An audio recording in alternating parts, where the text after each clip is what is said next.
இதில் எல்லாம் கூட்டணி வேற வச்சுக்கிற வேண்டியது, அப்புறம் ஓட்டுக்கு 1000 ரூபா கொடுக்க வேண்டியது, நாங்கள் தான் பெரிய கட்சின்னு வேற பீத்திக்கிட்டு அலைய வேண்டியது. இதெல்லாம் ஒரு கேவலம் தானே, இதெல்லாம் ஒரு கேவலம் தானே.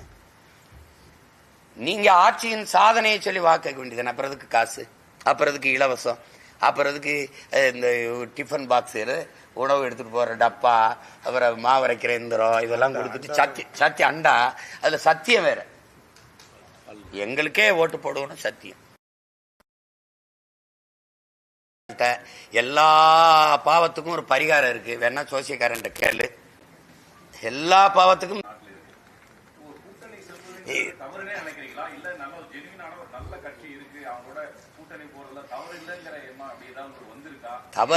தவறு இல்ல அப்படின்னு நான் சொல்றது. நான் வரல, அது எனக்கு பிடிக்கல. ஒரு கேள்வி நீங்க கேட்டீங்க, நான் கேட்கிறேன் உங்ககிட்ட. நான் தனியா ஒரு கட்சி ஆரம்பிச்சேன், எதுக்கு?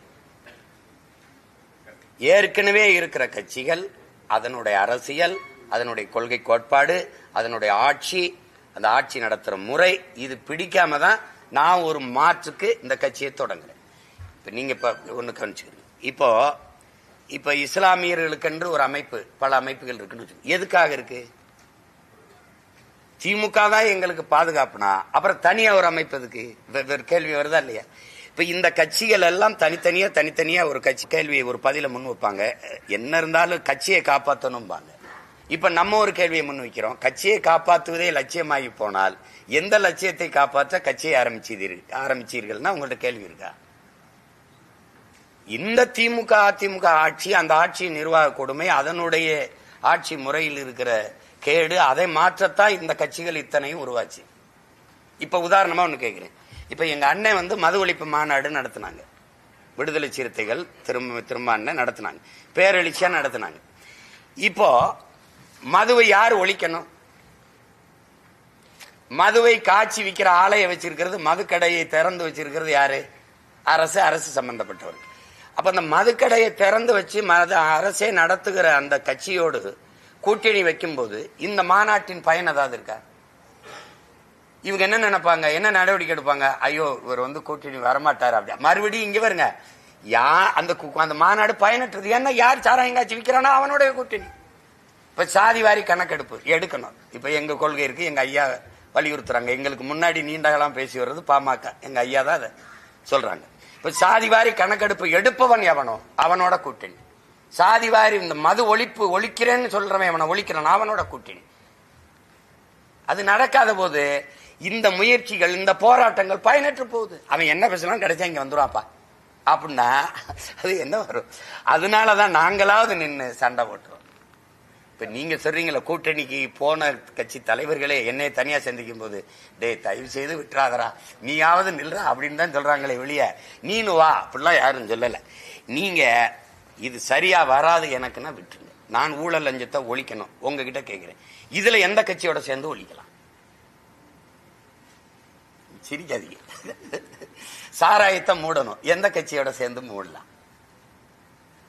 இந்த வளங்களை எல்லாம் காப்பாற்றணும்னு நினைக்கிறேன். என் மண்ணின் வளங்களை எல்லாம், மலை, மணல், இந்த நில வளம், கன்னியாகுமரி, காற்று, மரம், இதெல்லாம் காப்பாற்றணும். யாரோட சேர்ந்து செய்யலாம்? அப்ப அது தீமைக்கு மாற்று ஒரு தீமை இல்லை. இதை நான் இல்லை, உலக பெரும் பேரறிஞர்கள், நபிகள் நாயகம், இறைமகன் இயேசு, பகவத் கிருஷ்ண பரமாத்மா, எல்லா முன்னோர்களும் சரி, நம்மளுடைய அரசு பெரும் தலைவர்களும் தீமைக்கு மாற்று தீமை இல்லை, நெருப்புக்கு மாற்று நெருப்பு இல்லை. நெருப்பை தண்ணி வச்சுதான் அணைக்கணும். அப்ப தீமைக்கு மாற்று நேர்மை தான், நன்மை தான். நபிகளாட்டே போய் இந்த தீமை எப்படி ஒழிப்பீங்க நபிகளே அப்படிங்கும்போது, நான் நன்மை வச்சுதான் ஒழிப்பேன். அந்த நன்மை எந்த நன்மைன்னு சொல்லுங்க. இப்ப நான் ஒண்ணு கேட்கிறேன், திமுக சொல்லுது எல்லாரும் வாங்க ஒன்னா நிப்போம், பிஜேபி உள்ள விட்டுறக்கூடாதுங்குது. அதிமுக சொல்லுது எல்லாரும் வாங்க ஒன்னா நிப்போம், திமுக மறுபடியும் வரவிட்டக்கூடாதுங்கிற. நாங்க என்ன சொல்றோம், எல்லாரும் வாங்க நம்ம ஒன்னா நிப்போம், இவங்க எவனையும் வரவிட்டக்கூடாதுன்னு நினைக்கிறோம். ஒரு கட்சியை அப்புறப்படுத்துவது, ஆட்சியை அப்புறப்படுத்துவதே ஒரு இயக்கத்துக்கு கோட்பாடா இருக்க முடியாது. நல்ல ஆட்சியை உருவாக்குவது, நல்ல அரசியலை உருவாக்குவது, நல்ல ஆட்சியை மலரச் செய்வதால் லட்சியமா இருக்க முடியுமே ஒழிய, இவர் அகற்றிட்டு இவரை உட்கார வைக்கிறது, இவர் அகற்றிட்டு இவரை உட்கார வைக்கிறது அல்ல எங்க இலக்கு. ஆட்சி மாற்றத்திற்கு வந்த பிள்ளைகள் அல்ல, ஆள் மாற்றத்திற்கு வந்த பிள்ளைகள் அல்ல நாங்கள். அடிப்படை அமைப்பு அரசியல் மாற்றத்திற்கு வந்த புரட்சியவாதிகள், லட்சியவாதிகள். நாங்கள் ஆட்சி மாற்றத்திற்கான ஆளுகள் அல்ல, ஆட்சி முறை மாற்றத்திற்கான ஆட்கள். புரியுது நினைக்கிறேன். ஆட்சி முறையவே மாற்றணும்னு நினைக்கிறேன். அதிகாரத்துக்கு நான்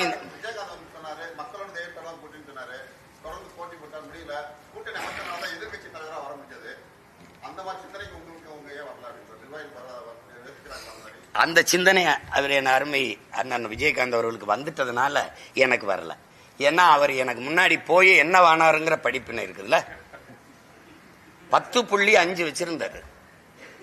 இந்த கூட்டணி வச்சதுனால இன்னைக்கு அவர் வாக்கு விழுக்காடு என்ன ஆயிடுச்சு? என்ன ஆயிடுச்சு? மாற்றுன்னு நினைக்கிறது இந்த கட்சியிலோட திருப்பி இணையும் போது மாற்றா இல்லாது ஏமாற்றா மாறிடுது. அதனால அந்த தவறை நான் செய்யல. நான் மெதுவா மெதுவா மெதுவா மெதுவா கூட வாரேன். நீங்க அவ்வளவு தூரம் அவசரப்படாதீங்க, கொஞ்சம் பொறுங்க. ஆனா உறுதியா நாங்க வெல்லுவோம். நீங்க நீங்க விஷம் உடனே கொல்லும், மாற்று மருந்து கொடுக்குறான்ல அது உடனே குணப்படுத்தாது. ஒரு 6 மாசத்துக்கு தொடர்ந்து குடிச்சிட்டு வாம்பா. இப்ப நாங்க மாற்று மருந்தான கஷாயத்தை உங்களுக்கு கொடுத்துக்கிட்டு இருக்கோம். கொஞ்சம் கசப்பாதான் இருக்கும், அதான் நல்லது. அதனால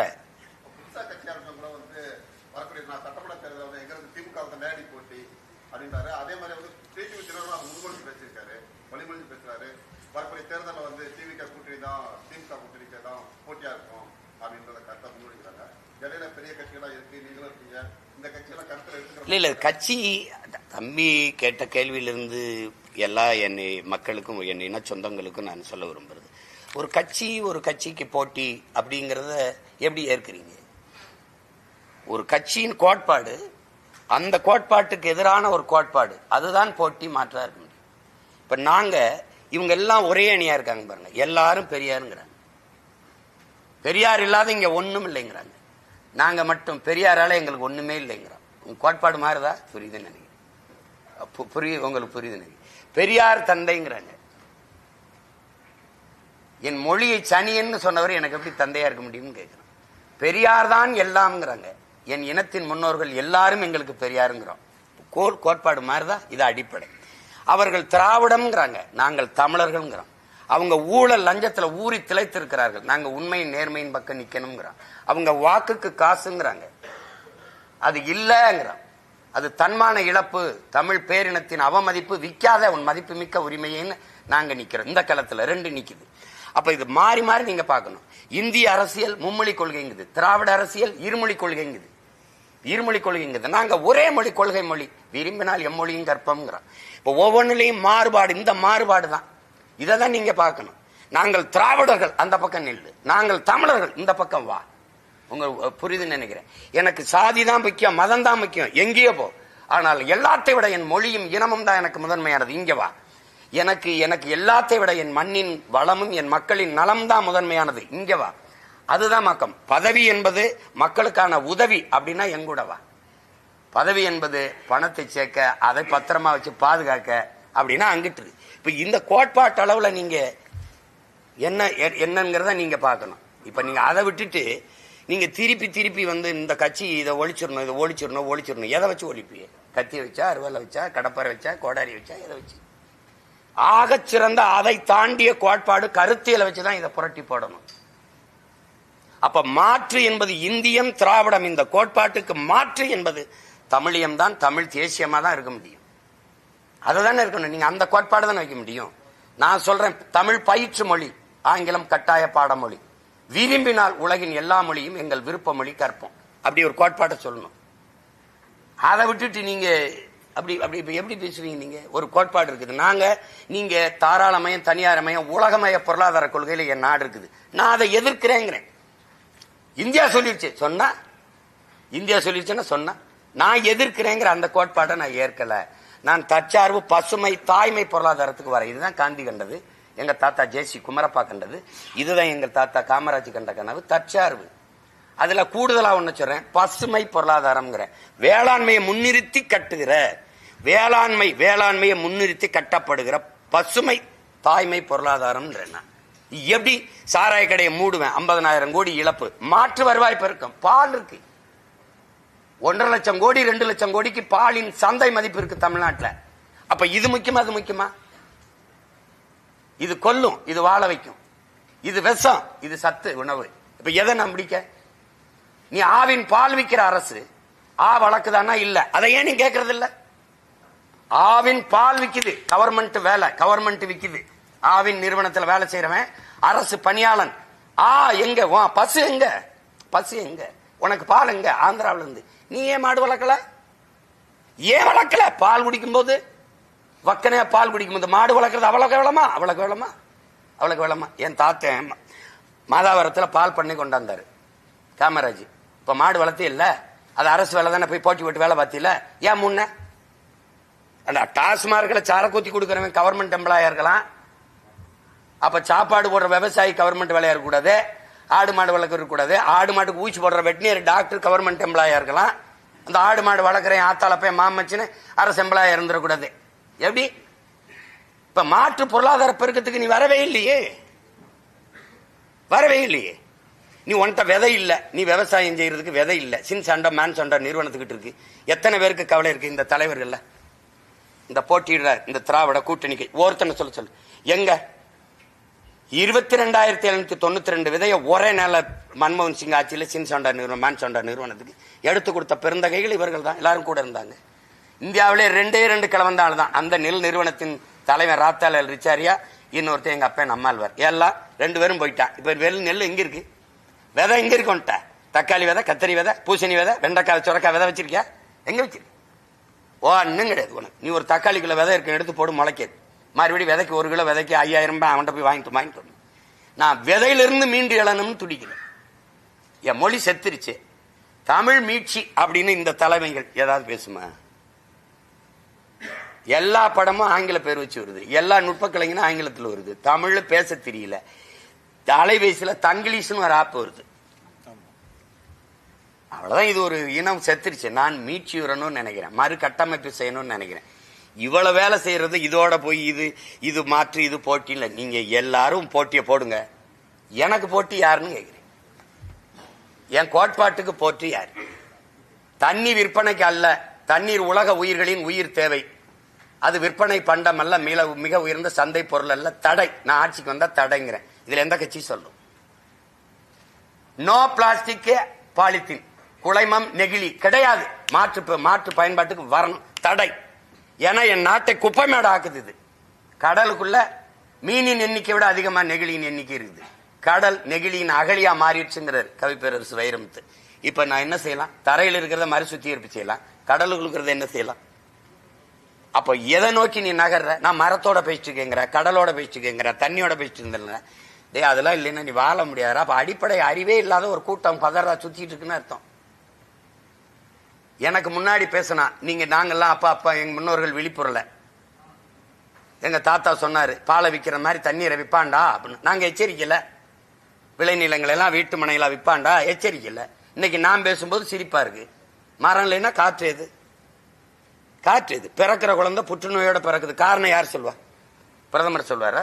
இல்ல சுகாதாரத்துறை அமைச்சர் சொல்வாரா? இல்ல இந்த நாட்டில் இருக்க இந்த கட்சிகள் சொல்? பிறக்கிற குழந்தை புற்றுநோயோட பிறக்குது. எங்களுக்கெல்லாம் கற்பித்தது போயல, இந்த பான்பராக்கு இந்த மாதிரி இதெல்லாம் பயன்படுத்தினா புற்று வரும்னு சொன்னாங்க. இப்ப கூட புகைப்பிடிப்பது புற்றுநோயை உண்டாக்கும், உயிருக்கு கேடு அப்படின்னு நீங்க சொல்றீங்க. அப்ப புகை 1 வயசு குழந்தை என்ன பிடிச்சது? எதுக்கு பெண்களுக்கு அதிக மாறு புற்று வருது? 3 வயது குழந்தை புற்றுநோய் மருத்துவமனையில் இருக்குது. ஏன்? தாயின் பால் மாறல பால் உண்டதை தவிர எதுவும் முன்னாத குழந்தை புற்றுநோய் வந்து சாகுது. ஏன்? காரணம் யாராவது சொல்லு சொல்லு. காற்று நஞ்சாயிருச்சு, நீர் நஞ்சாயிருச்சு, உணவு நஞ்சாயிருச்சு. உயிர் தேவையா இருக்கிற 3மே விஷமாயிட்ட பிறகு அப்புறம் உங்களால நம்பிக்கையோட வாழைப்பழத்தை சாப்பிட முடியுமா?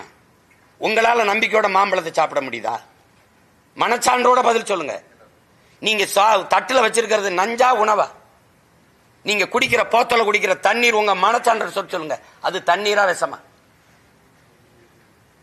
எதுவுமே தெரியாது. ஓட்டு போட்டுறணும், அவன் வந்துடணும், வாழ்க ஒளிகன்னு கத்திரணும், கோஷம் போட்டுறணும், நாட்டாண்டணும். ஆண்டு இதெல்லாம் தெரியாது. எனக்கு ஓட்டு போட்டு நான் என்ன பண்ண போறேன்? என்ன பண்ண போறேன்னு சொல்லுங்க. தெரிஞ்சா போடுங்க, போடலைன்னா விடுங்க. என்னை தூக்கி சுடுகாட்டில் போடுங்க. ஒரு நாள் தேடுங்க, இருந்தா வருவேன், இல்லைன்னா என்ன பண்ணுவீங்க? எனக்கு முன்னாடி கத்துனவன்லாம் எங்க நான் தேடி பார்க்கணும். அன்னைக்கே சொல்லியிருக்காங்க என் பாட்டேன்னு. மணி நீரும் மண்ணும் மலையும் அணிநிழற் காடும் உடையது அரண்னு எத்தனாயிரம் ஆண்டுக்கு முன்னாடி எழுதுனா? ஏன் உனக்கு அறிவு எங்க போச்சு? இத படிச்சு இல்ல, இது எங்க போச்சு? அது எங்க இருக்கு? மணி நீர் இருக்கா, மண் இருக்கா, மலை இருக்கா, அணிநிழற் காடு இருக்கா? எல்லாத்தையும் ஏன் அழிச்ச? ஒருத்தரும் கேட்க மாட்டேங்கிறீங்க, நானும் கேட்க கூடாது. அப்ப எப்படி உன் ஓட்டு என்னை வச்சு என்ன பண்ண போகுது சொல்? என்ன பண்ண போகுது சொல்? அது ஓட்டு என்ன பண்ண போகுது? ஒரு அற்ப 1000-500க்கு தன் மதிப்புமிக்க உரிமையை விற்கிற என் மக்களை அரசியல் படுத்தாம ஆக்குனது யாரு? யார் ஆக்குனது? யாராவது சாராயத்துக்கு வீரன் பேர் வைக்கிற உலகத்துல ஏதாவது ஒரு தலைவங்கள் ஆட்சியை பத்தி சாராயத்துக்கு வீரன்னா, அப்ப நான் மேடையில ஏறி என் பாட்டன் பூலித்தேவன் வீரன், என் பாட்டன் தீரன் சின்னமலை மருதுபாண்டியன், எங்க பாட்டி வேலநாச்சார் அழகுமுத்துக்கோன் சுந்தரலிங்கம் பெரும்பிடுகு முத்தரையன் பண்டாரவன்யன், நான் பைத்தியக்காரனா நீ பைத்தியக்காரனா? என் தலைவன் பிரபாகரனை போல நான் பேசாண்டா வீரன்னா நீ குவாட்டு குச்சி வச்சு விட்டுருவ, ஆஃபுக்கு வச்சு விட்டுருவ, அதை போட்டு அவன் வீரன் ஆயிடுவான். இதெல்லாம் என்ன நக்கல் அடிக்கிற நீ? வீரன்ங்கிற சொல்ல நீ எவ்வளவு இழிவுபடுத்துற நீ? அப்ப சுபாஷ் சந்திர போஸ் ஒரு ஆஃப், பகத்சிங் ஒரு ஆஃப். என்னடா சிரிக்கிறீங்க? பாருங்க, நான் சீரியஸ் அப்படி சிரிக்கிறேன். என்ன நீன் சிரிக்கிற? அந்த சார் நெப்போலியன் இருக்காரு, மறந்துட்டேன் ஐயா, நான் மறந்துட்டேன். தம்பி எடுத்து கொடுத்ததுக்கு நன்றிடா. நெப்போலியன், அலெக்சாண்டர்லாம் வைப்போம். இதெல்லாம் என் தம்பி நீ நினைச்சு பாரு. கால கொடுமை. ஒரு தமிழ் வளர்க்கிற ஒரு நாட்டுல முதல்வரே சொல்றாரு, வணிகர்களை கூட்டி வச்சுக்கிட்டு உங்க வணிக நிறுவனங்கள் எல்லாம் நீங்க தமிழ்ல தயவு செய்து பேர் வைக்கணும், ரெயின்போவே ரெயின்போன்னே தமிழ்ல எழுதுங்க. அது தமிழ்னு நினைச்சு சொல்றாரு. தம்பி, அது தங்கிலீஷ் தமிங்கிலம்னு தெரியாம.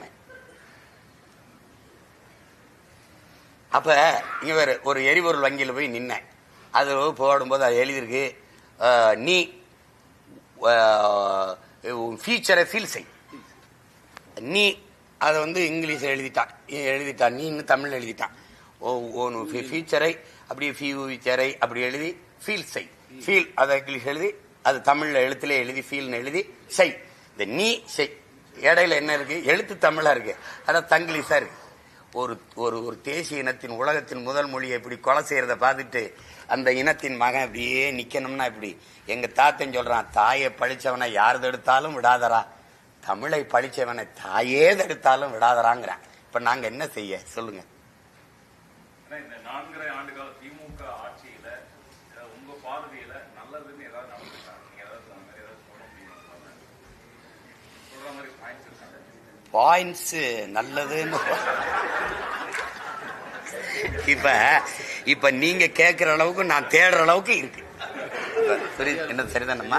நீங்க கேட்கிற அளவுக்கும் நான் பாயிண்ட்ஸ் அப்படின்னு தேடுற அளவுக்கு ஒரு பாயிண்ட் சொன்னா சொல்லலாம். என்னன்னா, இந்தியாவிலேயே அதிகமா இளம் விதவைகள் இருக்கிற மாநிலம் தமிழ்நாடு அப்படின்னு சொன்னாங்க. அந்த இடத்துல ஒரு இது நான் பெருமையா கருதுறேன். இந்தியாவிலே அதிகமாக இளம் விதவைகள் இருக்கிற மாநிலம் இது இல்ல, பேரதிகமா அதிகத்திற்கு அதிகமா இருக்கிற மாநிலம், ரொம்ப அதிகமா இருக்கிற மாநிலமா மாத்திருக்கிறாங்க. எந்த ஒரு மாறுதல், என்ன ஒரு ஒன்னு சொல்லுங்க உருப்படி. அதிமுகவுக்கும் திமுகவுக்கும் அவங்க எந்த ஒரு வேலைக்கும் 40 ரூபா கேட்பாங்க, இவங்க கூட 20 ரூபா கேட்டு 60 ரூபா. அதுல கொஞ்சம் ஏற்ற இறக்க இருக்கே ஒழிய தம்பி, இதுல அதிமுக வந்தால் திமுகவிலிருந்து இது மாறுபடும். சாராய கடையை மூடுவார்கள், எந்த வேலைக்கும் ஊழல் லஞ்சம் பெறமாட்டார்கள், பணியிட மாற்றமா, பணி நியமனமா, பணி உயர்வா, எதுக்கும் பெறமாட்டார்கள். அவர்கள் வந்தால் மலை மலையாக இருக்கும், ஆறு ஆறாக இருக்கும், வளங்களை கொள்ளையடிக்க மாட்டார்கள். அவர்கள் வந்தால் ஏதாவது ஒரு மாறுதல் ஒண்ணு இருக்கணும்ல, ஒன்னும் இல்ல, ஒரே கருப்பு சாப்பு. ஒரு மாறுதல், இங்க கொடியில அண்ணா இருப்பார், அங்க இருக்க மாட்டார். இதேதான் பாரதிய ஜனதாவுக்கும் காங்கிரஸுக்கும். கொடியில் வண்ணம் மாறும், கொள்கையில எண்ணம் மாறாது, 4 பேருக்குமே மாறாது. அப்புறம் அதை போய் பேசி என்ன இருக்கு? இப்ப நாங்க தோற்றோங்கிறாங்க. தோற்று நீங்க எப்படி ஜெயிக்கணும்? ஏன் ஜெயிக்கணும்? தோத்தோம். யாருக்கிட்ட தோத்தோம்? யாருக்கிட்ட தோத்தோம்? என் பெற்றோர்கள்ட்ட, என் தாய் தந்தையர்கிட்ட, எங்கள் உடன் பிறந்தார்கள்ட்ட. நாங்க ஜெயிக்கணும். ஏன் ஜெயிக்கணும்? என் மக்களுக்காக. அதை என் மக்கள் முடிவு செய்யணும். சிறப்பு வாக்காளர் திருத்தம் பணிகள் எல்லாம் நடந்துட்டு வருது. அதுல என்ன மாதிரி பர்ஃபெக்டா நடக்காதுன்னு ஆளுங்கட்சியில சொல்றாங்க. இல்ல நீங்க ஒரு ஊடகவியலாளரா நீங்க எப்படி இதை கருதுறீங்க? நான் எனக்கு ஒரு சாதாரண மகனா இருக்கிற ஐயங்களை நான் எழுப்புறேன். இத்தனை ஆண்டுகள் இல்லாத இந்த சிறப்பு வாக்காளர் திருத்தம், இத்தனை ஆண்டுகள், இப்ப பாரதிய ஜனதா ஆட்சிக்கு வந்தே இப்ப 10 ஆண்டு முழுமையா நிறைவேற்று 12வது ஆண்டுக்கு மேல நகருது போயிட்டு இருக்காச்சு. இத்தனை ஆண்டுகள் இல்லாத திடீர்னு இதை கொண்டு வர காரணம் என்ன? நீங்க சொல்றீங்க, நீங்க சொல்றதெல்லாம் பாருங்க ஏற்புடையதா. இறந்தவர்களுக்கு இப்ப இதையே கொண்டாரு பீகாரியனுக்கு ஆவணம் நீ எப்படி கேட்கிற? உங்க அம்மா அப்பாவுக்கு அங்க வாக்கு இருந்தாலே நீங்க வாக்குரிமை எடுத்துக்கலான்னு கொண்டு வந்துட்டு எனக்கு இவ்வளவு ஆவணம் நீங்க காட்டணும். உன் தாய் தந்தையர் வாக்கு செலுத்திருக்கிறா இல்லையார்களா இல்லையா அதையெல்லாம் நீங்க கொண்டாந்து காட்டு. என்னப்பா இதெல்லாமா நம்ம இப்ப தேடிட்டு இருக்க முடியும்? இப்ப அப்படின்னா நீங்க என்ன பண்ணிருக்கணும்? இங்க பாருங்க என்ன பண்ணிருக்கணும். ஒரு 6-7 மாசம் 8 மாசம் 9 மாசம் இருக்கும் போதே ஆரம்பிச்சிருந்தா அது என்ன இருக்கும். மெதுவா ஏதோ செய்யறாங்க வைக்கிறாங்க. இப்ப எவனோட கூட்டணி போறதுன்னு சண்டை அடிச்சுட்டு மல் கட்டிட்டு இருக்கும்போது 2 ஜனவரி, இப்ப நவம்பர் முடிய போகுது, டிசம்பர் ஜனவரி பிப்ரவரியில அறிவிச்சு விட்டுருவேன். இப்ப போய் எனக்கு வாக்கு இருக்கா இல்லையா ஓட்டு இருக்கா இல்லையா நான் தேடிட்டு இருந்தேன். எப்படி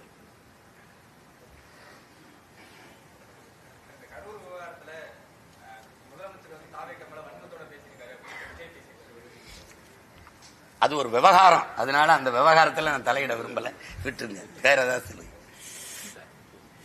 தம்பி, விடுங்க தம்பி. இறந்தவர்கள் பிள்ளைகளை பெற்று பறி கொடுத்தவர்களே அதை அது கவலைப்படாத போது நீங்க கவலைப்பட்டுக்கிட்டு இருக்கிறது தேவையற்றதா நான் நினைக்கிறேன். விட்டுருங்கன்ற அது முடிஞ்சிருச்சு. நாட்டில் எவ்வளவோ பிரச்சனை இருக்கு. இப்ப என்னுடைய வாக்குரிமை பறிபோகும் போது என்னுடைய எல்லாமே பறிபோகும். அதை பத்தி பேசுங்க. இதை எதிர்த்து சண்டை போட்டு விடிய இறந்தவர்களுக்கு வாக்கு இருக்குன்னா தூக்கு, 2 வாக்கு வச்சிருக்கானா அதை நீக்கு, மற்றபடி இருக்கிறத விடு. நீ அந்த வாக்கு சோதிக்க வருவேன், அந்த இடத்துல நான் கொடுக்குற ஆவணத்தில்னா உன் வாக்கு நீக்கப்படும்னா அது இன்னொரு சில கருத்துக்களும் பலர் முன்வைக்கிறாங்க. தமிழகத்தை சேர்ந்தவர்கள் இங்கே ஓட்டு போடணும், பிற மாநிலத்தை சேர்ந்தவர்கள் இங்கே ஓட் பண்ணக்கூடாதுங்கிற ஒரு கருத்து முன்வைக்கிறாங்க. ஆனா இங்க ஆதார் கார்டு எல்லாம் ஓட்டர் ஐடி ரேஷன் கார்டு எல்லாமே வாங்கியிருக்கிறாங்க. அதுக்காக தான் அது கொடுக்கப்பட்டதே. அதை எல்லாரும் முன்வைக்கல, நான் ஒருத்தன் தான் பேசுறேன். நீங்க எல்லாரும் தெரியுங்க. எல்லாரும் யார் சொல்றா? கருத்து இல்ல, நான் தான் சொல்றேன். நீங்க ஒரே நாடு ஒரே ரேஷன் கார்டு கொண்டு வந்தது இதுக்கு தான். ஒரே நாடு ஒரே ரேஷன் கார்டு. ஏன் ஒரே நீர் இல்ல? இந்த ஒரே நாடு ஒரே ரேஷன் கார்டு கொடுக்கறது தேச ஒற்றுமைக்குன்னா, ஒரே வரி, ஒரே தேர்வு, ஒரே கல்வி முறை, ஒரே தேர்தல், இதெல்லாம் கொண்டு வர நீங்க தேச ஒற்றுமைக்குன்னா, இந்த காவிரி நதிநீர் உரிமையில வாய மூடிட்டு பேசாம இருக்கல, அது எப்படி தேச ஒற்றுமைக்கா இல்ல? எப்படி இதை கொண்டு வந்து பேசுற 2 கட்சி காங்கிரஸ் பிஜேபி, இந்த 2 பேரும் தான் மாறி மாறி கர்நாடகாவை ஆள்றான். ஆனா ஒரு தேசினத்தின் மகன் நான் என் உரிமைக்கு நிற்கும் போது, என் நதிநீர் உரிமைன்னு கேட்கும் போது நீ வாய மூடிட்டு நிக்கிறிய. ஏன் நீ என்ன இறையாண்மை பேசுற? நீ என்ன தேச ஒற்றுமை பேசுற? தேச துரோகி நீங்கள். ஏன் ஒரு தேசினத்திற்கான நதிநீர் உரிமையை தலையிட்டு பங்கிட்டு பெற்றுத்தர முடியாத நீங்கள் இறையாண்மையும் ஒருமைப்பாடும் பேசுவது எவ்வளவு வேடிக்கையானது, எவ்வளவு பெரிய ஏமாற்று. எப்படி இது? ஒரே நாடு ஒரே ரேஷன் கார்டு. எனக்கு ரேஷன் கார்டு கூட பீகார்ல போய் நான் வரிசையில் நின்று கொடுத்துட்டேன்னா பார்ப்போம். இங்க மானங்கட்ட கூட்டமாயிட்டோம் நாங்க. அதனால நீ நின்றுகிட்டு ஒரே ரேஷன் கார்டு அவனுக்கு வாக்குரிமை கொடுன்ற. இந்த 10 ஆண்டுகள் ஐயா மோடி பிரதமர் ஆனதுல இருந்து எத்தனை லட்சம் பேர் வண்டி இருக்கேன். ஒரு நாளைக்கு 4000 பேர் தொடர் வண்டியில இறங்குறான். எங்க இருக்கான்? எல்லாருக்கும் வாக்குரிமை கொடுத்தா அவன் ஒரே மொழி இந்திங்கிற அடிப்படையில ஒருங்கிணைஞ்சிருவான். நாங்க தமிழ்ங்கிற அடிப்படையில ஒருங்கு இணையல. நாங்க பெருத்த இனக்கூட்டத்துல பெருத்த எண்ணிக்கையில் இருக்கிறது வன்னியன் தான். ஆனால் ஒரே சாதியாவும் நாங்க ஒன்னா நிக்கல. அடுத்து பறையர் ஒரே சாதியாவும் நாங்க ஒன்னா நிக்கல. முக்குளத்தோர், தேவர், கல்லர், மறவர், அகமுடையர் ஒரே சாதி அப்படின்னு கூட ஒன்னா நிக்கல. காவண்டன் நாங்க ஒன்னா நிக்கல. ஆனா ஒரே மொழி அடுப்பில் நாங்க நிக்கல. ஆனா அவன் நிப்பான். 1.25 கோடி 1.5 கோடி ஏறிட்டான்னா பெருத்த சாதின்னு நாம் பேசிருக்க முடியாது. அவன் இந்தி, அவன் ஒரே மொழியில நின்று என் நிலத்தையும் அதிகாரத்தையும் அவன் பறிப்பான். நான் அடிமையாவேன், அடிச்சு விரட்டுவான், நிலமற்ற அனாதையா நாடற்று ஓடுவேன். இது இந்த பாருங்க, இந்த தலைவனின் மகனை சத்தியம் பண்ணி சொல்றேன் நடக்கும். நீ எழுதி வை, அன்னைக்கு நான் இருந்தா போராடி தடுப்பேன், இல்லைன்னா நீங்க என்னை தேடுவேன். நடக்கும் நடக்கும். இதுதான் வரலாறு முழுக்க நடந்திருக்கு. ஈழத்துல எனக்கு நடந்துச்சு. இங்கே நீங்க சவுகார்பேட்டையில நீங்க இடம் வாங்கிடுவீங்களா? அங்க அந்த வீட்டுல ஒண்ணு வாடகைக்கு போய் குடியிருந்துருவீங்களா? அப்ப தமிழ்நாட்டுக்குள்ள ஒரு தீவு தானே அது. இது மாதிரி எத்தனை தீவை காட்ட உங்களுக்கு? இந்த பேராபத்தை நோக்கி போகுது. அவனுக்கு என்ன, எல்லாருக்கும் தனித்தனியா மாநிலம் இருக்கு. உணராம யாரு உணர்வா? அவன் என் ரத்தத்தில் இருக்க வாழ்றானா? என் இனம் சார்ந்த வாழ்றானா? இவனுக்கு என் மொழி சத்தா கவலை இருக்கா? என் நிலம் பறிபோனா கவலை இருக்கா? என் நிலத்தின் வளம் மீத்தேன் ஈத்தேன் எல்லா காவிரி படுகையில மீத்தேன் ஈத்தேன் இருக்குல்ல, கங்கை படுகையில இருக்கா இல்லையா? ஏன் எடுக்கல? நீ ஏன் எடுக்கல? ஏன் அணுவுல கேரளாவுக்கு போன அணுவுல ஏன் இனத்துக்கு இடிந்த கரைக்கியா வந்துச்சு? அங்க கம்யூனிஸ்டும் காங்கிரஸ் தான் ஆளுது. இங்க இடிந்த கரை அணுவுலை ஆதரிச்ச இதே கம்யூனிஸ்டும் காங்கிரஸ் கேரளாவில் ஏன் எதிர்த்தது? ஏன் எதிர்த்தது? அவன் ஒரே வார்த்தை சொல்றான், என்ன வெளிச்சத்தில் வாழ்றதை விட உயிரோட வாழ்வது முக்கியம், எடுத்துக்கிட்டு போ அணுவுல வேணாம்னு. ஏன்? ஏன்னா இங்க பெத்தவன் அப்பனா இருக்கான், அவன் மண்ணின் மகனை ஆள்றான். எனக்கு இங்க எவனோ இருந்தான், நான் சாவதை பத்தி என் ஆத்தால பெண் தாய் சாகிறது, என் தங்கச்சி தாய் தாலி இருக்கிறது அவனுக்கு கவலை கிடையாது. அதனால வச்சுக்கிட்டான். இத்தனை கடற்கரை நகர் இருக்கும்போது ஸ்டெர்லைட் ஏன் என் ஊருக்கு வருது? தாமிர தட்டுப்பாடு, தண்ணீர் தட்டுப்பாடை பத்தி நீ பேசாத, நீ தாமிர தட்டுப்பாடை ஏன் பேசுற? அவ்வளவு முக்கியமான ஆலை தானே. ஒவ்வொரு மாநிலத்திலும் வச்சுக்க, 2-3 கூட வச்சுக்க. அப்ப நீங்க என்ன இவ்வளவு மலைகள் இருக்கும்போது என்னுடைய தேனியில மட்டும்தான் நீட்டு ஆய்வு பண்ணுவியா? இப்ப தெரியுதா நான் சொல்றதெல்லாம் புரியுதுன்னு நினைக்கிறேன். அவன் கேரளா எல்லையில கேஃப்னு போட்டு பல ஆயிரக்கணக்கான கிலோமீட்டர் ஆக்கிரமிச்சு உள்ள வந்துட்டானே, இவர் கவலைப்பட போறாங்களா? கண்ணகி கோட்டம், கண்ணகி இருந்த கோயில் இப்ப யார்ட்டு இருக்கு? அந்த இடம் யார்ட்டு இருக்கு? ஏன் பறி கொடுத்த? பேசுனா இனவரியன் பாசிஸ்ட். நான் கேட்கறது என் இனத்தின் உரிமையை, ஒரு தமிழ் தேசிய இனத்தின் இறையாண்மையை கேட்டு போராடுறேன். என்னைய பாசிஸ்ட் நீ சொன்னா நீதான்டா கேடு கட்ட பாசிஸ்ட். என்னை அடிமையா இரு, உரிமை இழந்து நில்லுன்னு சொல்றதுக்கு உனக்கு எவனுக்கு உரிமை இருக்கு? இதை பத்தி கவலைப்படுவாரா? ஐயா ஸ்டாலின் கவலைப்படுவாரா சொல்லுங்க. இல்ல யாரு கவலைப்படுவா? கவலைப்பட்டிருந்தா எனக்கு என் இனத்துல கோவைனா எனக்கு எந்த பெருமையும் இல்லை. ஏண்டா நாட்டு விடுதலைக்கு போராடி கழுத்திருக்கி மூச்சு கசிந்து செத்தவன்டா என் பாட்டன் தீரன் சின்னமலை. அவன் வேற 2000 கோடி என் காசுல கட்டின அந்த மேம்பாலத்துக்கு வீர பெரும்பாட்டன் தீரன் சின்னமலை மேம்பாலம் வைக்க முடியாதா? சிடி நாயுடுன்னு வைக்கிறீங்க, சாதியை ஒழிச்சு விட்டு. ஊவே சாமிநாத ஐயர்னு வச்சா என்ன தமிழ் தாத்தா? அவன் தமிழ் இலக்கியம் இருந்திருக்குமா சொல்லுங்க? அவன் வேற ஊவே சாமிநாதன் எழுதி வைக்கிறார்.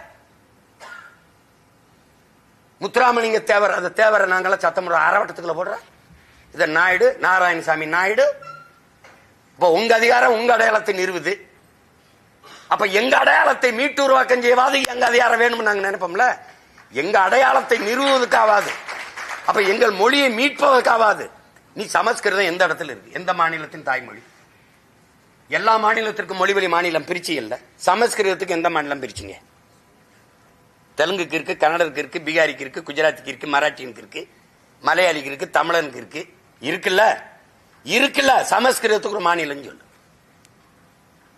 இல்ல நீனே 24,500 தான் மொத்தமா பேசுறதுன்னு கணக்கு கொடுக்குறீங்க. அப்ப எதுக்கு இவ்வளவு நிதி ஒதுக்குற? சமஸ்கிருதத்தை கட்டாயமாக்குற, சமஸ்கிருதம் படிக்கணும்னு கொண்டு வர. ஏன்? செத்து போன உன் தாய்மொழியை உயிர்ப்பிக்க நீ அதிகாரத்துக்கு துடிக்கிற. செத்து கொண்டிருக்கிற என் தாய்மொழியை உயிர்ப்பிக்க நாங்க அதிகாரத்தை பிடிக்க துடிக்கிறோம். இது ரெண்டுக்கு என்ன? நீ நேஷனலிஸ்ட், நான் பாசிஸ்ட் ஆயிருவேனா? எப்படி? இந்த இடத்துல உட்கார்ந்து பாருங்க, என் வழி என்னன்னு உங்களுக்கு புரியும். ஓட்டு எனக்கு எதுக்கு வச்சுக்க? நீ எவனுக்கோ போடு, நான் பேசுறது புரிஞ்சா போடு.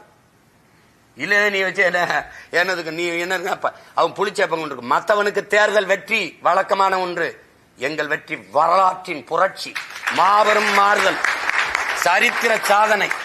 முடியாதுன்னு நீ சொல்ற. கூட்டணி வைக்காம எப்படி ஜெயிக்க முடியும்னு உலகம் பூரா எனக்கு கற்பிச்சவன், இன்க்ளூடிங் டாட்டா வரைக்கும் சொன்னது என்ன சொல்றான்?